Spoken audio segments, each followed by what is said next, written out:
Mizarazara ny fomba fijerin'olona manoloana ity raha ny famononan'ny rasazy na rindra be ny tanàna Mangataboangy ity, indrindra fa ny nampidirana amponja ny anadainy Ratinarivo Aina Tsitoaina na antsoina hoe Tsito, notondroina ho anisan'ireo vororoy namono anabaviny ary nahiditra amponja vonjimaika miaraka amin'ireo vita ambin'ny folo vororoy amin'ity raharaha ity izy.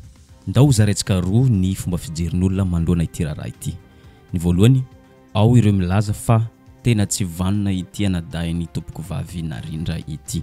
Ny faharoa, ao kosa ireo milaza fa ohatra ny misy ambadika politika ity toedra raha ity ka mitady zay fomba rehetra andetehana ny fianakaviana indrindra fa anadainy tompoko vavy mba hanafenana ny tena navandosa.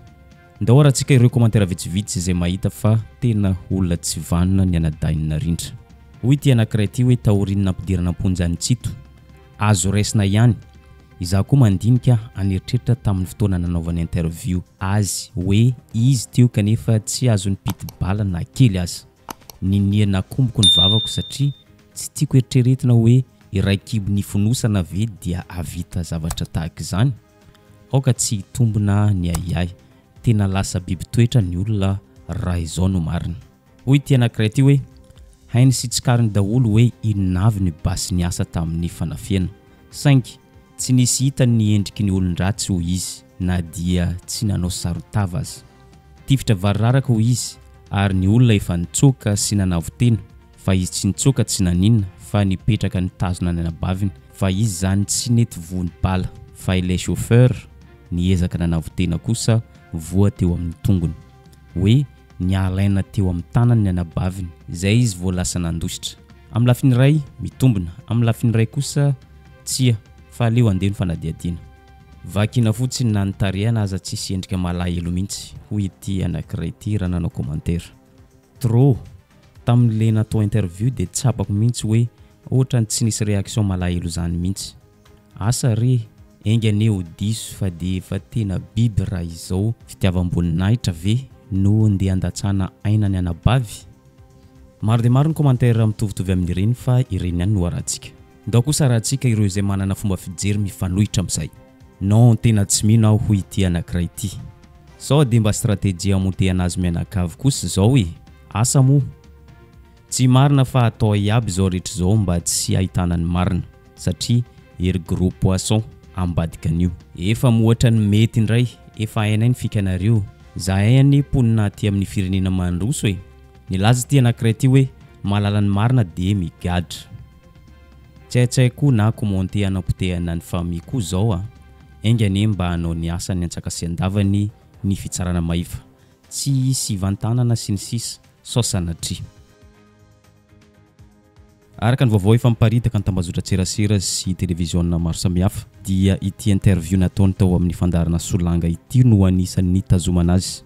Hoe nanontany ny mpanao gazety hoe manana faniriana isolo toerany anabaviny ve i Tsito talohany na kandidany rasazy rindra na taoreny fahafatesany satria moa nisisika foana ny mpanao gazety ity dia namaly i Tsito hoe raha ny faniriana dia iray amin'ireo amin'ny fianakaviana no isolo toerany anabaviny.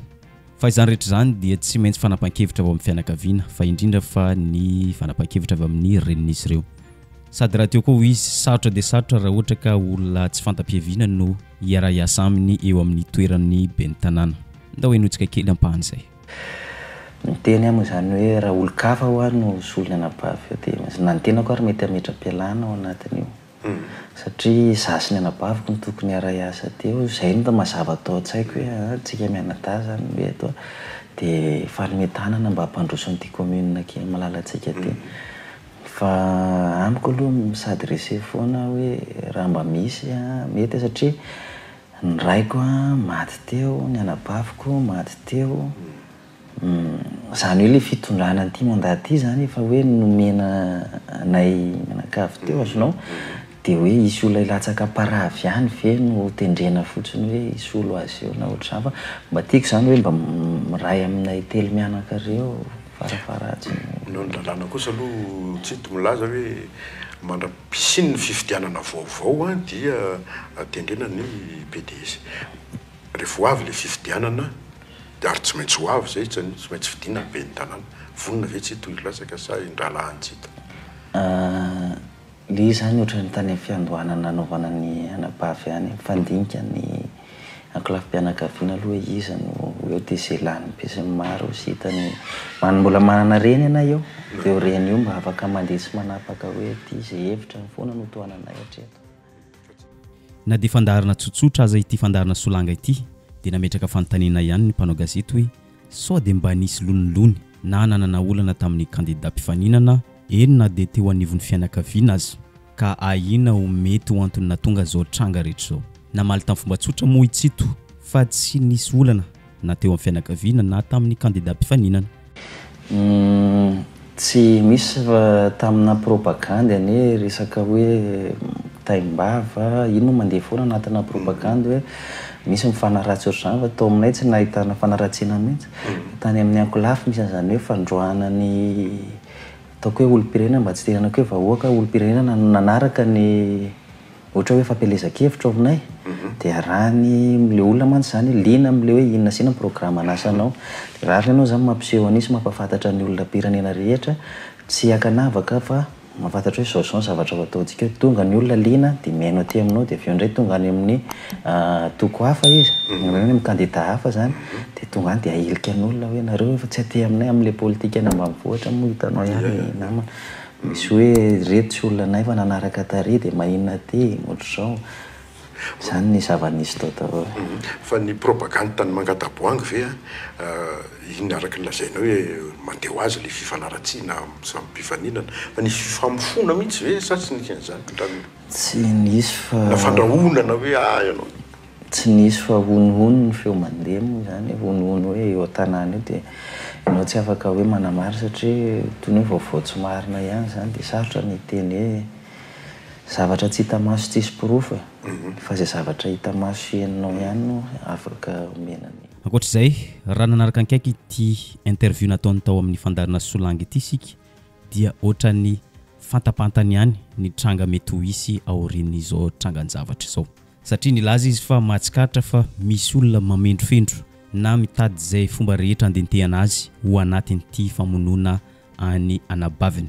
Nilaza izy fa somary mampalahelo azy zany zavatra zany manoloana izao tranga mavesatra izay zakainy izao.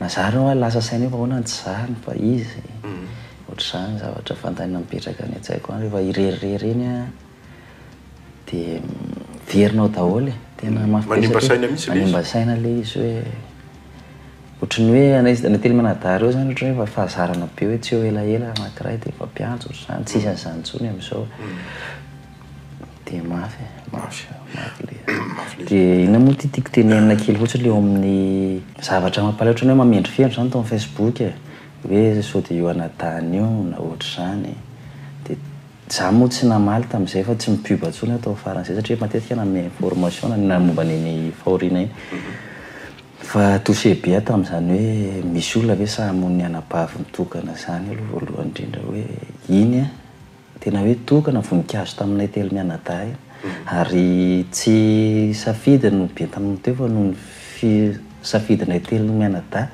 zany hoe zay zany no niaraka hoe nivory dia niteny hoe ndao ianao no atao solony tata io.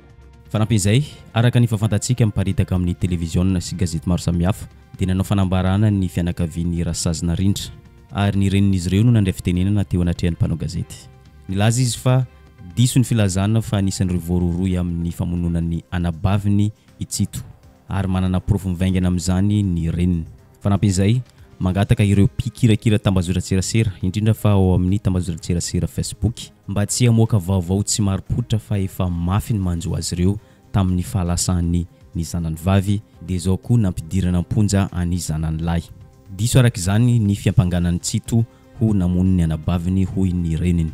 Ramatoa Herso Rakotomavo Marguerite. Tsy marina mihitsy ny filazana fa anisan'ireo navandoza namono na faty any Rasazina Rindra itsito. Ny proof izay etiko manamarina izany dia izao hoe zanako reo telo mianadahy reo zanaka anay mivady dia i Meratina Silvestre sy zaho fianakaviana mifankatia sy mifanohana izahay ireo satria isak'izay misy zavatra tao dia miara-mikaondoha miara-miasa ireo zanako ireo. Porofonyzany fifankatiavana sy fiarah-miasa zany a ny nametrahana Rasazina Rindra ny Tsitohaina ho premier liste ny conseiller izay ho tariny. Manoloana an'izay betsaka nefany ny vaovao tsy marina izay lazaina ao anatin'ity tambazotra tserasera ity.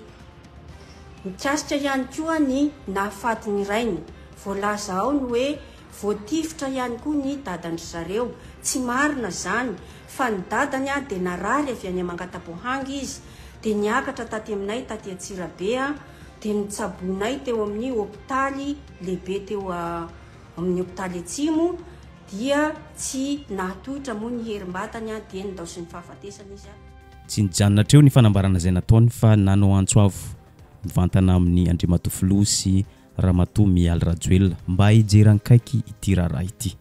Efa maty ho izy ny zanany vavy dia izao indray nosamborina ary nadoboka any am-ponja ny zanany.